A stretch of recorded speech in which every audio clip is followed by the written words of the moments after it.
નમસ્કાર વિદ્યાર્થી મિત્રો, સ્વાગત છે તમારું તમારી પોતાની યુટ્યુબ ચેનલની અંદર. આજે આપણે ધોરણ 11 વિષય ગુજરાતી પાઠ 4 અમૃતા એનું સ્વાધ્યાય સોલ્યુશન જોવાના છે. પણ એની પહેલાં એક અગત્યની સૂચના, તમારા ધોરણના ગુજરાતી વિષયના સ્વાધ્યાયના સોલ્યુશન આપણે કરીએ છીએ, સાથે સાથે તમારા જ ધોરણના અન્ય વિષયના પણ સ્વાધ્યાય સોલ્યુશન આપણે કરીએ છીએ. તો એ બધા સ્વાધ્યાયના સોલ્યુશન્સની PDF મેળવવા માટે ડિસ્ક્રિપ્શન બોક્સની અંદર લિંક આપેલી છે. તો ત્યાંથી તમે એ સ્વાધ્યાયના સોલ્યુશન્સની ડાયરેક્ટ PDF ડાઉનલોડ કરી શકો છો. તો એ PDF ડાઉનલોડ કરવાનું ચૂકતા નહીં. અને સાથે સાથે અમારી સાથે વોટ્સએપ ગ્રુપની અંદર જોડાવા માટે પણ વોટ્સએપ ગ્રુપની અંદર જોડાવા માટેની જે લિંક છે એ ડિસ્ક્રિપ્શન બોક્સમાં આપેલી છે. તો ત્યાંથી તમે જોઈન થઈ શકો છો. ચાલો હવે આપણે સ્વાધ્યાય સોલ્યુશન કરીએ. પાઠ 4 અમૃતા. પ્રશ્ન નંબર 1 છે, નીચેના પ્રશ્નનો ઉત્તર એક એક વાક્યમાં લખો. અમૃતાને સૌ શું કહીને બોલાવતા? આ બધાને આવડશે અમારી અમુ કહીને બોલાવતા. બરાબર, ચાલો આગળ વધીએ. અમૃતા માટે રાજુબા હંમેશા શું કહેતા હતા? તો કહેતા હતા કે અમુ મોટી થશે ત્યારે નર્મદા જેવી જ રૂપાળી થવાની. આગળ વધીએ. માસી અને મામીએ લેખકને લગ્ન પ્રસંગે કઈ ભેટ આપી?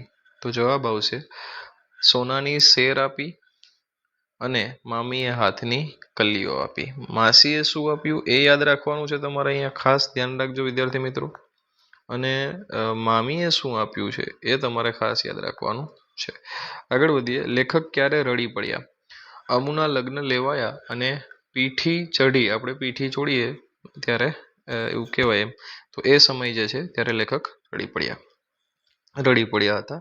પ્રશ્ન નંબર 2 છે, નીચેના પ્રશ્નોના 2-3 વાક્યમાં ઉત્તર લખો. પ્રશ્ન નંબર 1 છે, ભૈરવ કાકા કોણ હતા? તેમની શી વિશેષતા હતી?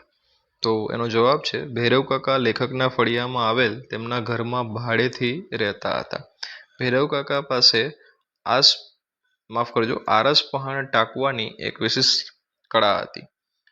આમ ભૈરવ કાકા કંડારી કામ કરવામાં કુશળ હતા. તેઓ આરસમાંથી કંડારીને વસ્તુઓ બનાવતા હતા. પ્રશ્ન નંબર 2 છે, ભાઈએ અમુને લગ્નમાં શી ભેટ આપી હતી? તો ભાઈએ એમના પિતા પાસેથી 25 રૂપિયા લીધા. એણે મસરૂની કોથળીમાં પાચિકાની સાથે 25 રૂપિયા મૂકી અમુને લગ્નમાં ભેટ આપી હતી. અમુ સૌને બદલાઈ ગયેલી ક્યારે લાગી અને શા માટે? તો 4 વર્ષ પછી અમુ સાસરેથી બીમાર થઈને પિયર આવી ત્યારે એનો હસતો ચહેરો, મસ્તીખોર આંખો અને ઉછળતું અસ્તિત્વ બધું શાંત થઈ ગયું હતું. નમણી અને સ્નેહ નીતરતી અમુનું આ રૂપ આઘાતજનક હતું. તેથી બધાને એવું લાગ્યું કે અમુ બદલાઈ ગઈ છે. પ્રશ્ન નંબર 3, નીચેના પ્રશ્નોના સવિસ્તર ઉત્તર લખવાના છે. અમૃતાનું પાત્રાલેખન કરો જે પરીક્ષાની દ્રષ્ટિએ IMP કહી શકાય. અને આ પાત્રાલેખન તમારી સામે અહીંયા કરી ચૂકેલું છે, જે તમે જોઈ શકો છો.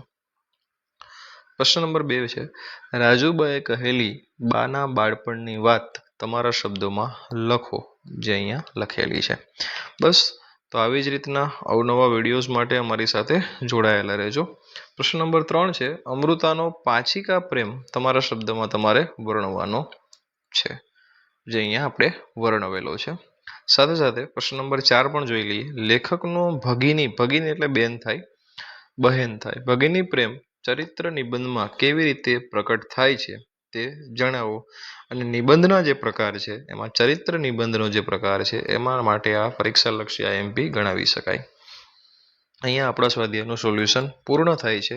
આવા જ અવનવા સ્વાધ્યાયના સોલ્યુશન્સ માટે અમારી સાથે જોડાયેલા રહો. ચેનલ